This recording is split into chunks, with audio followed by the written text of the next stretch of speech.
L'éco-prêt à taux zéro sera d'un montant maximum de 30 000 € par ménage, par foyer fiscal, comme on dit. 30 000 € remboursables sur 10 ans, ça signifie des mensualités de 250 €.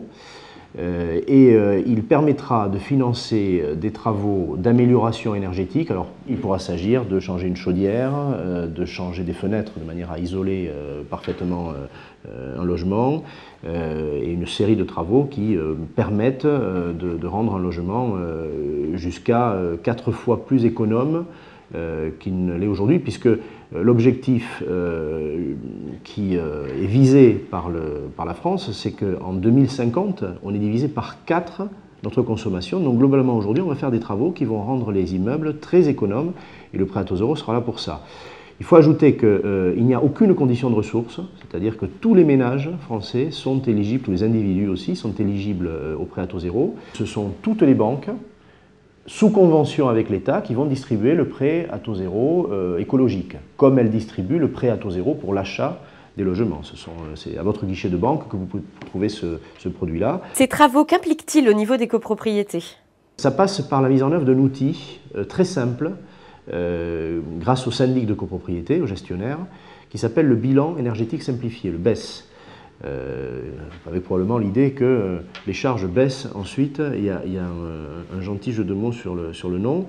Ce bilan énergétique simplifié, j'ai souhaité, chargé de mission par Jean-Louis Borloo, que la région Île-de-France soit expérimentale, et avec les syndics de la FNAIM qui interviennent en Île-de-France, nous allons favoriser dans chaque immeuble l'établissement de ce bilan énergétique simplifié. Chaque syndic sera en mesure, avec les conseils syndicaux, de mesurer la consommation énergétique de l'immeuble, de voir exactement où on a mal en quelque sorte, et de pouvoir faire décider les copropriétaires ensuite des travaux à engager, financés par l'éco-PTZ évidemment.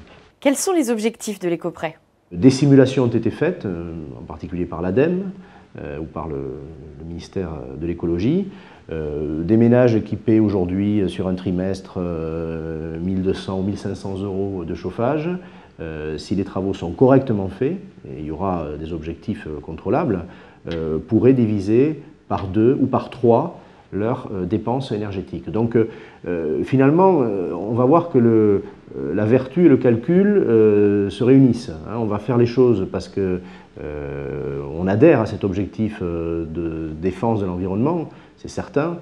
On a envie que les générations futures héritent d'une planète en bon état. Mais par ailleurs, au quotidien, il est certain que nous gaspillons sans le savoir la plupart du temps, et qu'on va en arriver à un fonctionnement beaucoup plus économe et beaucoup plus économique pour les ménages.